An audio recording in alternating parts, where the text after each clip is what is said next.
Assalamu alaikum. How are you all? I hope you all are doing good. Today in our channel, I'm going to show you a quick recipe with the chickpeas. It's very quick, very healthy, very nutritious, rich in protein, and it could be a good tea time snack, in fact. With a cup of tea and with this chat, I'm sure it's going to be a delicacy and a treat for you. So I'm basically going to show what ingredients I have at the moment. This is my boiled chickpeas. I may not be using the whole chickpeas, in fact, because I have to separate a few of them for my kids because they will not eat it all with the rest of the ingredients. They will just be eating it plain. So this is my chickpeas. And well, I have a few of ingredients here. I have about one green chili. This is tamarind, 4 dates. This is 1 teaspoon of Kashmiri red chili powder. This is called the jaljeera, which is about 2 teaspoons. And this is the chaat masala, which is about 2 teaspoons. And then goes my boiled potatoes, some mint leaves and coriander leaves, and my chopped onions. So what I'm going to do is I'm going to blend all of these ingredients. Just the tomatoes and onions, I'll leave it here.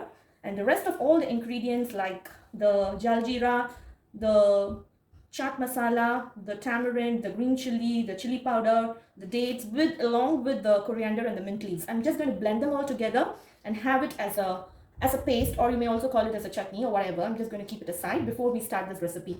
So I will quickly get this done and I will get back to you soon. Well, I'm done with the grinding. So this is how the chutney looks like. It's a very smooth, fine chutney. This one you can basically leave in the refrigerator for about a week and plus because it won't spoil, and because it has tamarind basically, so it won't spoil. So you can leave it in the refrigerator and you may use for any of your other chaat or whatever you want to prepare. And I just forgot another ingredient, in fact, which I grinded along with this chutney. This is called the brown sugar. In fact, I added about 4 teaspoons of brown sugar, 4 to 5 teaspoons of brown sugar along with this chutney to give the sweetness.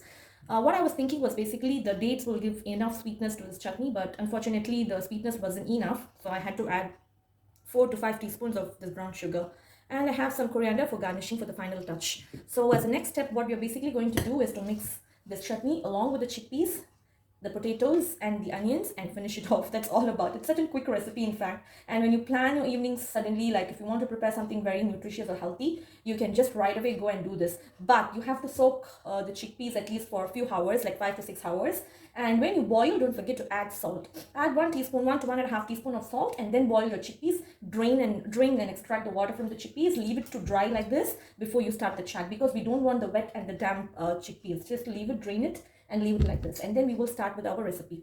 All right, so quickly get back to you soon with my mixing bowl. Okay, now so this is my mixing bowl. I don't have any fancy bowls at the moment because I have all just left it back, and so I'm just going to quickly start with the chutney first. This is totally up to your requirements because some may want it more and some may want it less, so I just leave it to your convenience how much you want. It's up to you. But this is the chutney that you may be using it for the chat. You just mix, try and see how is the taste. If it is perfect, then it's good enough. If it is not perfect, then you may add some more. So at the moment, I'm just adding 3 teaspoons, and let me check how it's going to be.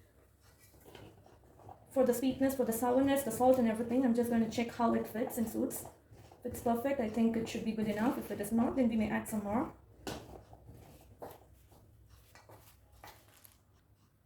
Well, my mixing is done. So I have added to about 3 to 4 teaspoons of my chutney here. I think it's just nice and perfect for my taste. And then we will add in the chopped onions.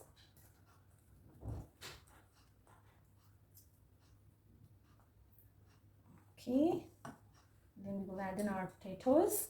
The potatoes, I have boiled it along with a little bit of salt, with a pinch of salt.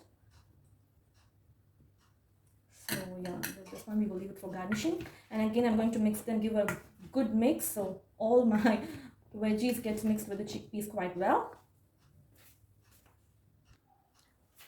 So my mixing is done, friends, and I checked with my family to try and taste before I completed, because if additional chutney is required or if any other ingredients is required, but they said it's quite nice, but they wanted some extra onions, so I chopped 1 more additional onion and I have mixed them along and combined it very well. So quickly, let's get this transferred into our dish plate, and we will finish it off there. So the Chenna chat is ready to go, so I'll get back to you quickly in a minute. So perfect friends, my chana chaat is ready. It's quite easy recipe. If you have the soaked chickpeas and if you cook it and if it is ready to go, I think it will be a perfect recipe for you for your tea time snack. And few ingredients that you may want to add, you may not want to add is completely left to you, because some of them prefer to add tomatoes, but I do not prefer to add tomatoes for the recipe because it releases water and it messes up the whole chaat, in fact. So I think just the onions and potatoes were good enough. I just added one boiled potatoes, but that wasn't enough. I didn't have potatoes at home. So what you may do is you may add more potatoes if you want. Maybe 2 potatoes will be good enough for this recipe. But today I have just added one potato. So it was just perfect for the recipe. It is excellent and I've just tried. Everything is perfect. So once the chutney is done, you please check as how much quantity you need for your chickpeas. You may just wait until you taste, and when it is perfect, just stop it there. Because we may not want the chaat to be more sour or more sweet. It just has to have the nice flavor and the nice tangy touch in the chickpeas, in fact. So please go ahead, try this recipe. It's very healthy, as you know that chickpeas are nutritious and rich in protein. And instead of your deep fried snacks, you may just want to have some healthy snack. If you can opt for this. So go ahead, try this recipe and let me know. Leave your comments in the comment section. And if you like this video, give a thumbs up, and also please share with your friends. If you haven't subscribed to my channel yet, please go ahead and subscribe to my channel. And this is Farah Feeds signing off for today. Until I see you in my next interesting video. Thank you for watching my video, and see you all soon. Bye. Take care.